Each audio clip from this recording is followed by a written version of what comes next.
Hi there, welcome to November 2025 solar generation stats. How you doing? November's been a bit wet and windy, hasn't it really? So I'm not expecting too much this month, but we'll see in a minute how it's been. This month, I probably told you last month, I've got a leaking hot water tank. Yeah, 200 litre tank. I'm getting that replaced in a couple of weeks' time. So I did the usual few quotes just to see what was out there and what kind of makes people are replacing hot water cylinders with. So I should probably do a video about that as well, about how the MyEnergi Eddi thermostat cable is going to probably not fit on it anymore, but we'll have to wait and see. So that video should be coming out in a few weeks' time, as the work's being done in about a week's time. Anyway, let's get on with it. But before we get into the stats, let's just remind ourselves of my solar panel system. So 14 Jinko 390 watt panels, totaling 5.4 kilowatts, 10 on the south and 4 on the east, and a SolarEdge 4 kilowatt inverter. So that's the solar side. On the battery side, we've got the 3 kilowatt AC inverter and the 8 kilowatt Gen 1 Give Energy battery. And then of course I've got a few extra bits and bobs, such as the MyEnergi Eddi heating the hot water, the Harvey and the hub, and the Hypervolt EV charger.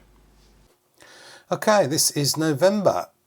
Looking in the SolarEdge admin dashboard, and it's been a real month of, it's like a roller coaster.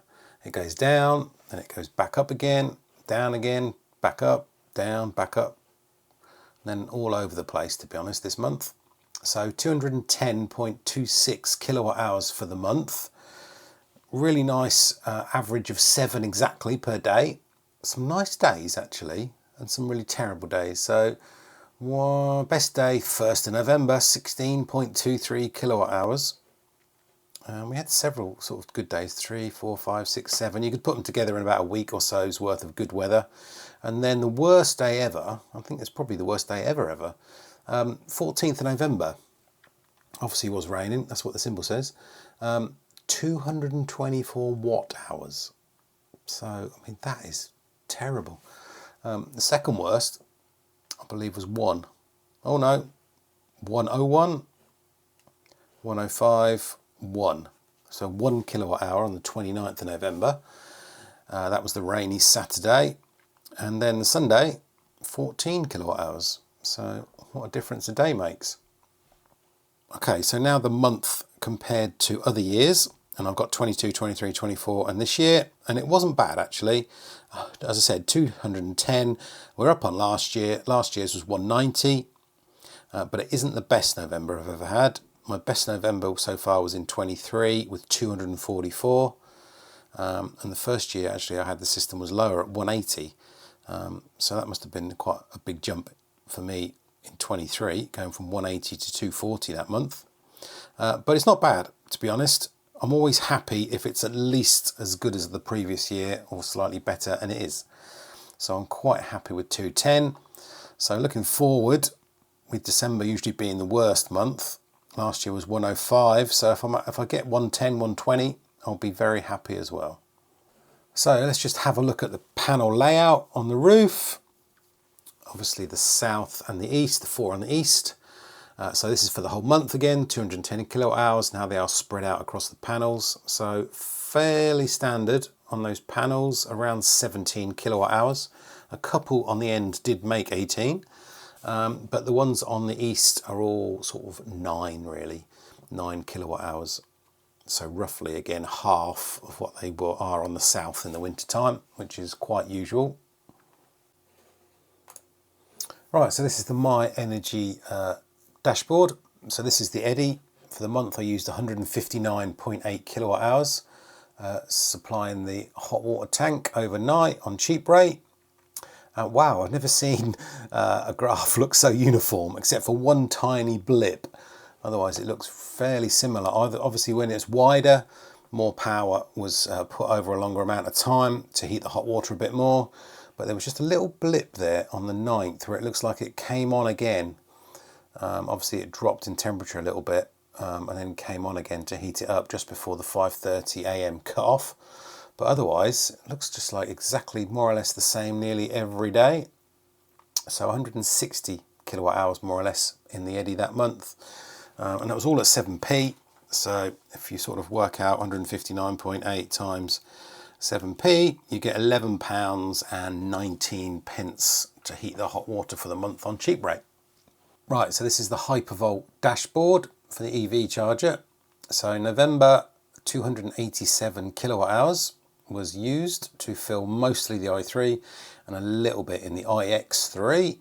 As you can see, it looks a lot higher than September and October. September we had a holiday, so there was a couple of weeks without charging on there. And October ramped up a little bit more, but November's looking a lot higher now.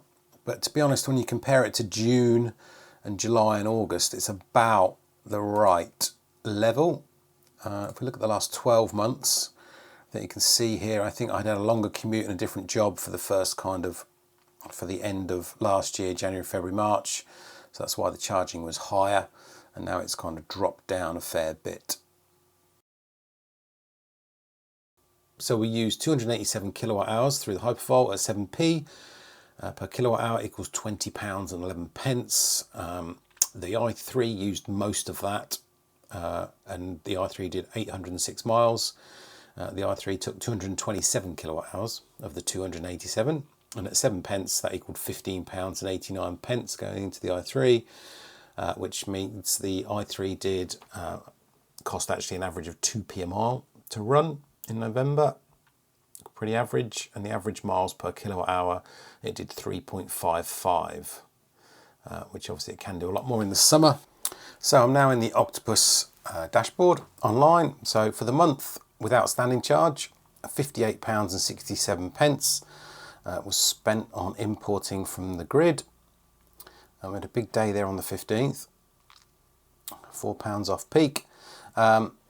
Kilowatt hours is just over 800.291 kilowatt hours for the month. So onto the electricity exported for November, £20.86. Very much mirrors what we got out of the panels. Kilowatt hours, it's just just under 140, 139.052 kilowatt hours. Clearly you can see there's some days where there was barely nothing kind of exported. 1, 2, 3, 4, 5, 6 days with barely nothing exported. And now onto the gas. Yes, the heating is fully on, as you can see. For the month, £64.93 without the standing charge. Just over 1,000 kilowatt hours, 1,031 kilowatt hours. As you can see there, we sort of held out basically for the first half of November, and then it was just getting too cold. So we've had it on ever since. But you can see the variation in the days based on the temperature outside, to be honest, because we had a couple of days at the end of November where it started to get up to sort of 12 to 15 degrees again, which can make a big difference as opposed to being kind of 2 or 3 degrees outside. Okay, on to some numbers then for November. So grid import 800 kilowatt hours, which equaled £58.67. If we work out the average per kilowatt hour, 7.33 pence per kilowatt hour, still not bad in my mind. Not much above the overnight rate of 7p per kilowatt hour on Octopus Intelligent Go. And then exporting 139 kilowatt hours at 15p equals £20.86. The gas for the month, just over 1,000 kilowatt hours, 1,031 at 6.29 pence, equals £64.93 for the month, not including the standing charge. Okay, so the standing charge for November, gas 29.38 pence a day for me in the east, times 30 days is £8.81, and the electric is 47.7 pence for me. Times 30 days equals £14.31. So to sum up then for November 2025, the gas £64.93 plus the standing charge of £8.81 gives us £73.74. The electric import was £58.67 plus the £14.31 standing charge, but then minus the export of £20.86 equals £52.12. Unfortunately, there was no saving sessions or free electric for me in November. But altogether, those two things add up to £125.86 for the month. And I imagine the gas will probably be double that in December. Okay, so that's the end of the video. Thanks for watching. I hope you enjoyed it. If you did, give us a like, and don't forget to subscribe to the channel if you're not a subscriber. And don't forget to leave your solar generation stats for the month of November in the comments below. See you soon.